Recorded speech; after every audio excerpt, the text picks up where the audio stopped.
It's day 12 of the 31-day Safer Pilot Challenge, and today we're talking about when it's a crew of two and when it's a crew of just you.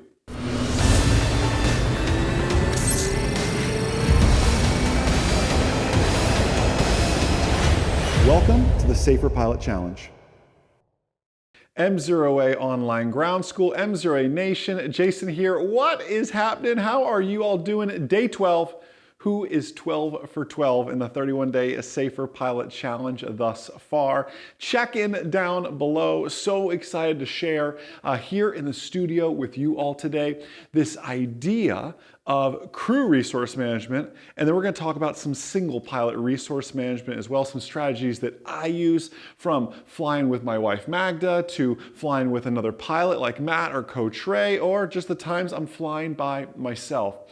So the term when we're flying together, you all know this as crew resource management, formerly known as cockpit resource management. What actually happened is the FAA began to realize, no, crew is so much more. In the airline environment, crew is our flight attendants, crew is our mechanics. This crew aspect really played into that so well.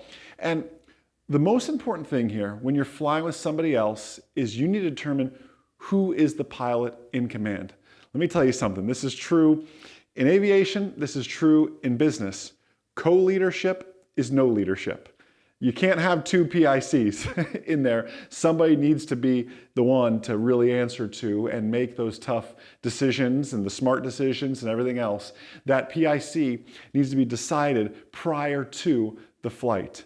Right? You're the captain of that flight. You are there to reaffirm all standard operating procedures and everything else that you set the expectation for these operational duties. Go look at Advisory Circular 120-51B. You'll see all that in there, breaking up these job duties. Now, the job of you as the PIC, the leader in the flight deck there, is to create the team environment with you as the leader. Clearly communicate instructions. And listen, this is whether I'm flying with my wife, I'm flying with my children, I'm flying with another pilot who works for us. We set this up ahead of time. And I'll use things like, hey, you get the ATIS, I'll set up the approach. I'll fly, you do the radios. I often call it the flying pilot and the talking and programming pilot. You can divide the roles up that way very easily. When back to normal operations, remember we have a positive exchange of flight controls 3 times. My flight controls, your flight controls, my flight controls. Communication is key in this team concept, but you as the PIC are the leader. And remember, your goal is to be assertive, right? Sure of yourself, not aggressive. Assertive, not aggressive. Make sure we really work to draw that line. You have to be open enough to know that the other pilot is comfortable voicing a concern. You don't want to create such an environment where everybody fears you, right? Think back to the 1970s, before we had this concept of CRM, where it was this in the airlines where I'm the captain and what I say goes. You look at this and you'll see accident after accident that's related to this, people afraid they're going to lose their job if they speak up. And unfortunately, that's still a culture in some businesses, but there's no place for a culture like that in the airplane. You as the PIC need to have an open ear to listen to other pilots' concerns. Now, that non-flying pilot, that's really the pilot monitoring. And that can be a role too. You're the monitoring pilot. I'm watching my engine instruments. I'm monitoring where we're going. It's a new emphasis on assisting the flying pilot. It's a very active job and responsibility. It's the checklist with this confirm and response, call out and answer type method. This way, both pilots are engaged in it. I'll give you an example. Flight controls free and correct. The person conducting it, right? The PIC in this case would check everything. Flight controls free and correct, checked, confirmed, whatever the word is that you actually want to use there. If one misses something, it's an opportunity for the other to catch it. You see, a PIC, you as the PIC can make the best decision when you have all available information. This is increasing situational awareness, using everybody on board.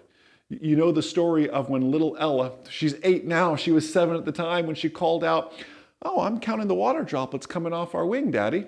I think, "Excuse me?" And we had a fuel leak, sure enough.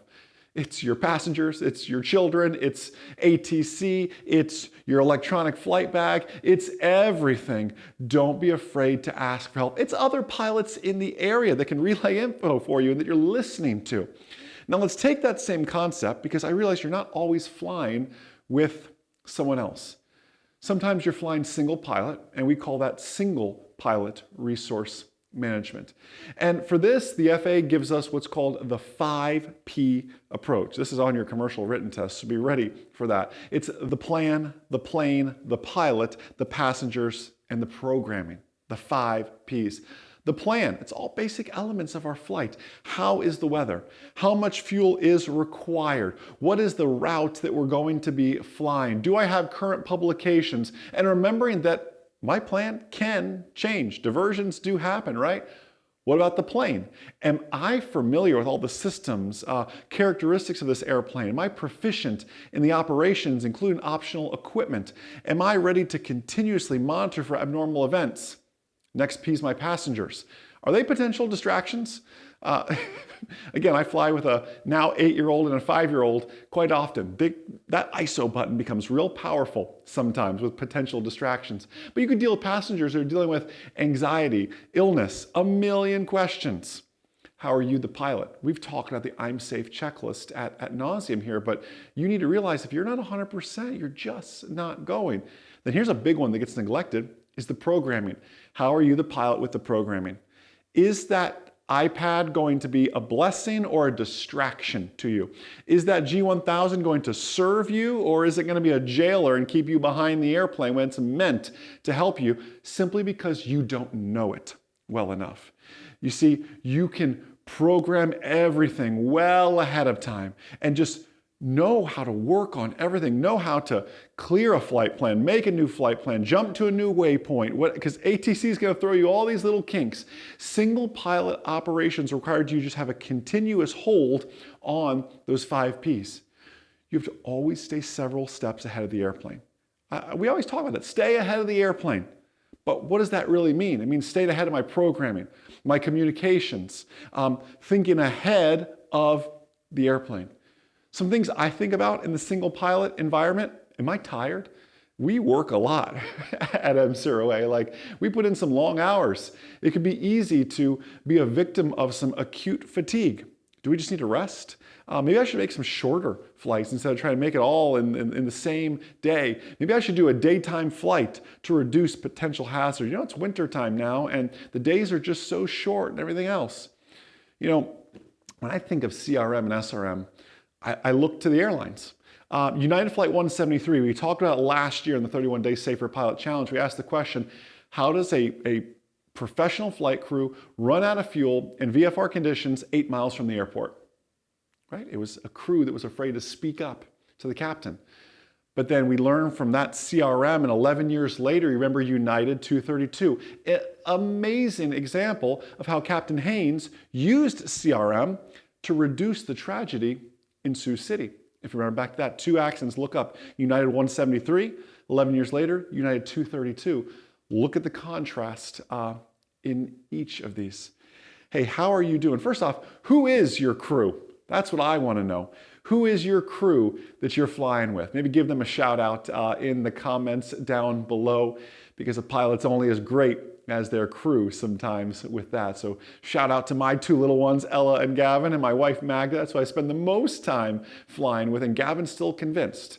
He said, you ask Gavin, what are you gonna be when you grow up? He goes, Daddy, I wanna be an airplane flyer like you. I guess he doesn't know the word pilot just yet, but anyways, listen, thanks so much for all that you guys do and just being such a blessing to myself, that little family, and the entire MzeroA team and family. Have a blessed, abundant, outstanding rest of your day, and most importantly, remember, a good pilot is always learning. I'll see you all tomorrow. See ya.